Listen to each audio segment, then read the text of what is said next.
Hello everybody and welcome to my channel. My name is Seth. In today's video I'm going to be doing something a little bit different. I'm going to be doing a physical media haul of some of the movies that I've got in the recent times.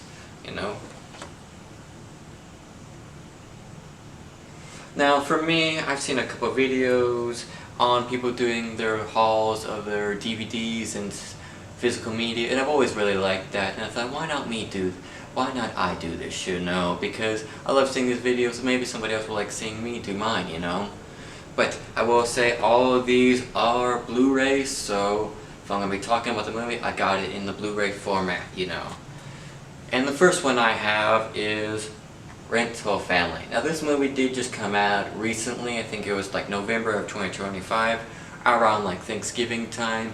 And when I first saw the trailer, I knew this was going to be a movie for me because number one, it has Brendan Fraser, and who doesn't love Brendan Fraser? I'm just so happy he's getting a comeback in more movies now because he totally deserves it.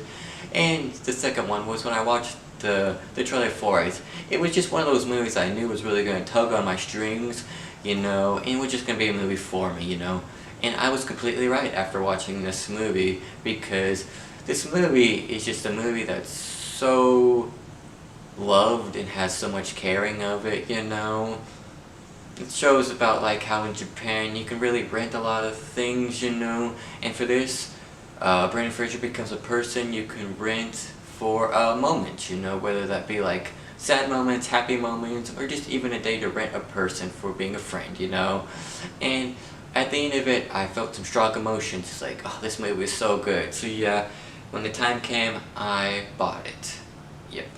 The next one we have is Iron Claw. Now this movie has Harrison Dickinson, Zac Efron, and Jeremy Allen White. And for some people who know me, I'm a big movie person, but I even love pro wrestling too. It's one of my two favorite things, so when you combine the two, I'm super excited, and they did. Now I know about the family that's in this. It's about the Von Erichs. And I know about the time period they were in. It was like the late 70s to 80s, and the territories they were in.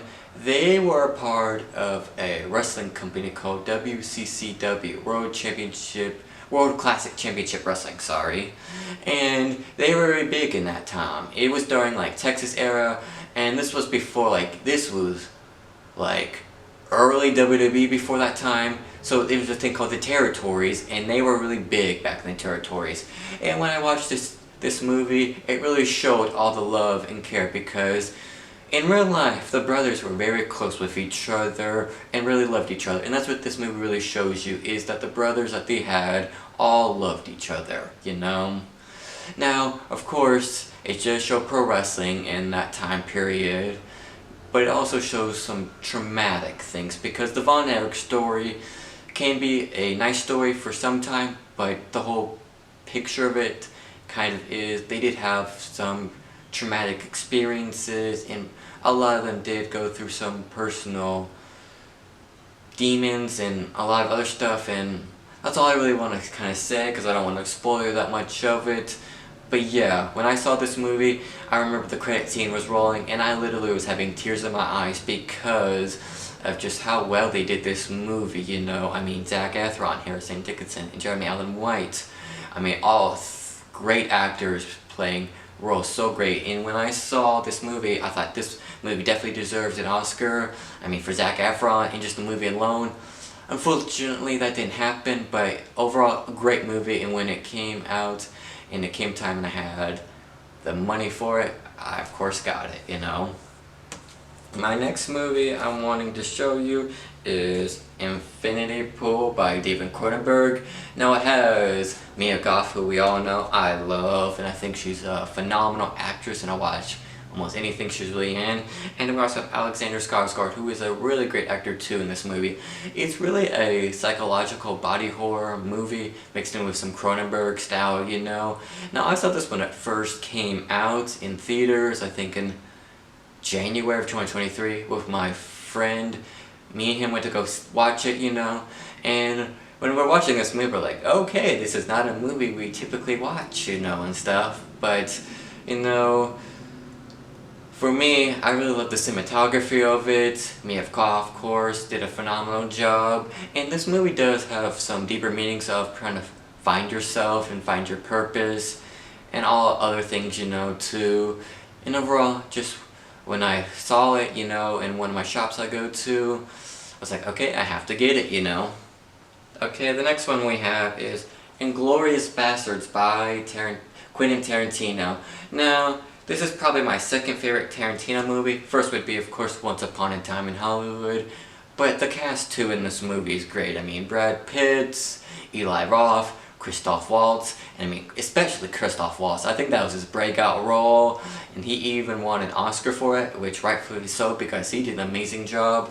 But of course, to the story of, you know, it's a Jewish woman, you know, her family gets taken down by the Nazis, so throughout this whole movie, she tries to get revenge on the Nazis, you know, and I just really loved the acting, of course, and the movie is great too, you know.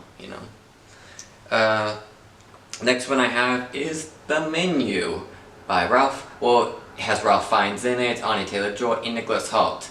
Now this is like one of my favorite movies, like I'm saying top 4 or 5, you know, movies, because when I watched this movie, I just felt so seen and felt so like, oh, they just get it, because it talks a lot about, you know, creativity and that experience and process everyone goes through, no matter what artistry you go through, you know, or creative field you go into. And of course, the experience that a lot of people go through in working in customer service. Now, in this movie I think does a great job, you know.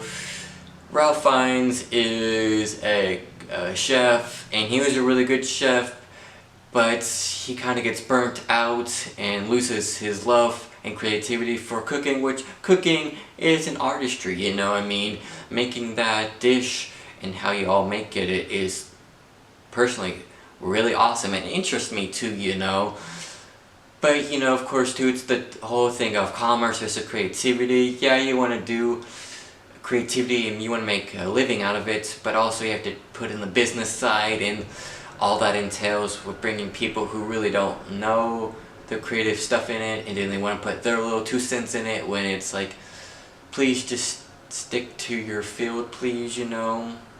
Also too, having to do with the whole, this is a restaurant, so you're going to have customers coming in, and that whole side of, you're going to have people, because this is a high-end restaurant in this movie, you're going to have your regulars who just think, oh, well, I know the person and want the discounts and all that stuff. Or then you're going to have the critics who really think, well, I helped you make this place to what it is, and their whole ego they have of it.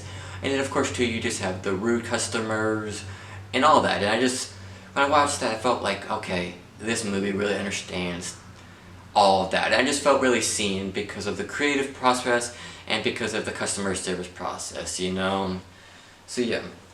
The next one I have is The Intern, that has Anne Hathaway and Robert De Niro. Now, I watched this movie just a couple weeks ago, and I remembered how much I love this movie, because Robert De Niro is, you know, getting up in his age, but he still has the attitude of, let's go get it, you know. So he applies for this internship, and he's like the only old guy there, because all the interns are like in their 20s, you know, early 20s. And he has to intern for Anne Hathaway, which Anne Hathaway's character is a workaholic, you know. But throughout this movie, Robert De Niro kind of helps out the other people, the other interns, and helps to get their life together, and just gives them valuable lessons and stuff they should all hear about, you know. And just really helps out Anne Hathaway and helps her out in her life and her character, and just overall a great comfort movie to watch, you know. Next one we have is The Terminal, that has Margot Robbie, Simon Pegg, and Mike Myers. Now, for some people this is a little bit of a divisive movie. For me, I can see why you're thinking there's some flaws in this movie, but overall, I still enjoyed this movie for what it was. I think the cinematography, I think, is really great. It really gives a mysterious, underground, anonymous even to Neon Light City, you know, and I just think that the cinematography is really great. Of course, Margot Robbie did a phenomenal job. The story of two is really good. It does have a twist at the end, but it's, you know, it was one of those movies that I watched just a couple years ago, and I just always kept thinking of, you know, the movie, and yeah, just had to buy it when I saw it, so yeah.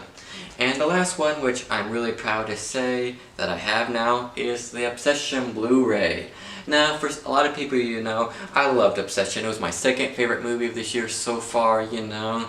And I've made tons of videos on it, made a spoiler review on it, I made just a movie review on it, and when I heard that this movie was coming out, I was so excited, you know, to see it, and I just kept wanting to watch the movie. And then when I heard that they were going to be having a Blu-ray release date and a physical media date, because there's DVD, Blu-ray, 4K, you know, all that stuff, and it was coming out on July 14th, I was like, no, no, no, no, no, like having a Nicky moment, like, it's already out.